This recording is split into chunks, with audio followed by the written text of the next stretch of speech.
Ukrainian drones have hit a camouflaged plant producing attack drones in Russia's Kaluga region, Ukrainian media reported, citing intelligence sources.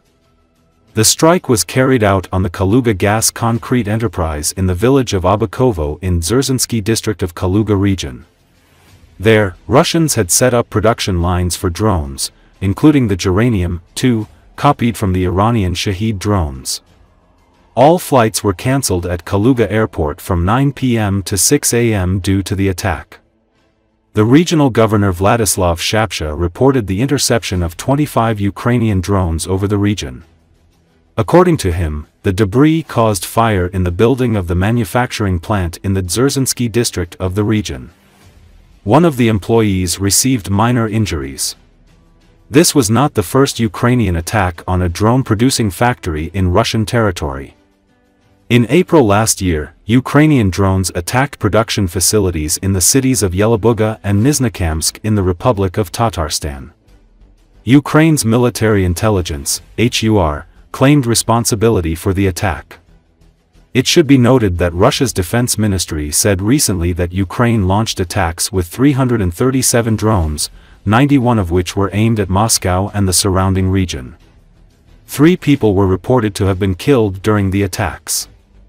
All 4 of the Russian capital's airports had to be closed, and local air defenses were not entirely effective in repelling the assault.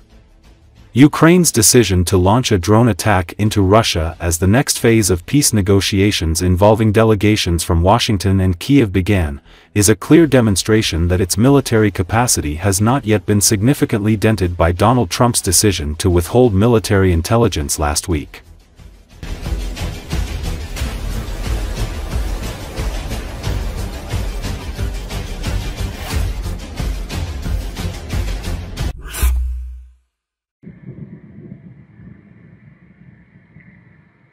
On March 13, a Ukrainian drone struck a gas pipeline production facility in the Saratov region of Russia. The approach of the aircraft-type kamikaze drone to the facility and the moment of impact were filmed and shared by local residents. The impact caused an explosion. There were no reports of casualties.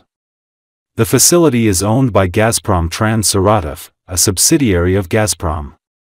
It should be noted that Saratov region is located approximately 1,000 kilometers from the border with Ukraine.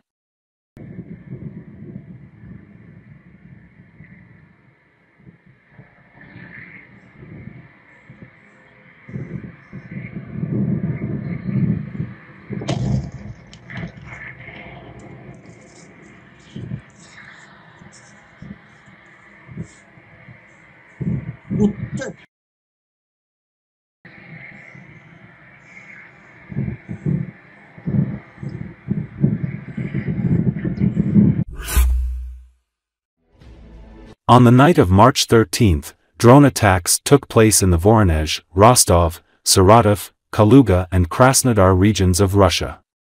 Russian telegram channels reported this. Ukrainian-owned kamikaze drones struck gas infrastructure facilities. As a result, explosions and fires occurred. It is said that the attack was made on a gas transmission station in Rostov region, and on the Gazprom Transgaz enterprise in Saratov.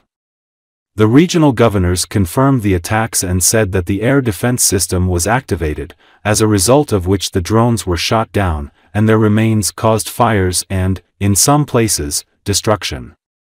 In the Saratov region, UAVs attacked the Petrovsk linear production management of main gas pipelines in the morning. No information was provided about the casualties.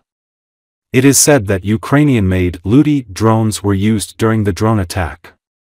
Flights at Saratov and Volgograd airports were temporarily suspended due to the drone attacks.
Even Russian military propagandists no longer hide the fact that the situation in Toretsk remains critical, and reports of its complete capture do not correspond to reality.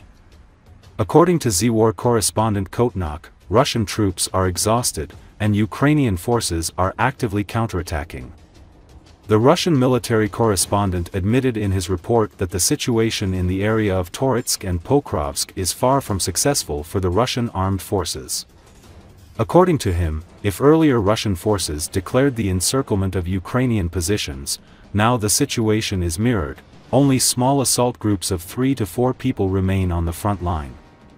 The war correspondent also noted that the Russian army is no less exhausted than the enemy, and the Ukrainian forces, realizing the shortage of people in the Russian troops, have stepped up counterattacks.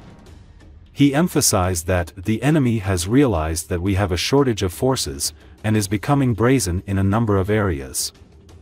Using Toretsk as an example, the Russian war correspondent admitted that official statements about the capture of the city were premature. Despite the cheerful reports about the liberation, Toretsk turned out to be filled with gray zones, unclaimed Ukrainian strongholds and basements in which Ukrainian armed forces soldiers may be located. So we got it back, the war correspondent admits with regret, pointing out that the situation is reminiscent of the failure near Kupiansk, when the Russian army liberated Kruglyakhovka only on paper, but in reality Ukrainian forces continued to control part of the territory. It is clear that the Russian army is having serious problems holding on to the captured territories, and its forces are exhausted. Ukrainian counterattacks and competent defenses mean that even in places where Russian troops are trying to gain a foothold, their presence remains precarious and vulnerable. Recall, Russian forces have intensified their offensive in Kursk Oblast, particularly in the so-called Ukrainian bridgehead. Reports also suggest that Russian forces have made gains in Sudza, where they are receiving reinforcements from North Korean units. Ukrainian military sources confirm that up to 2 battalions of North Korean soldiers operating near Sudza exhibit high combat readiness and coordination. Former Russian prisoners, who have received minimal combat training, are being deployed in this area, Ukrainian intelligence said. Additionally, reports confirm that Russian forces recently crossed the border from Kursk Oblast into Sumy Oblast, advancing toward the southern outskirts of Sudza. A Ukrainian soldier operating in Kursk Oblast said that Russian advancements are largely enabled by North Korean reinforcements and the extensive use of FPV drones with fiber optic guidance.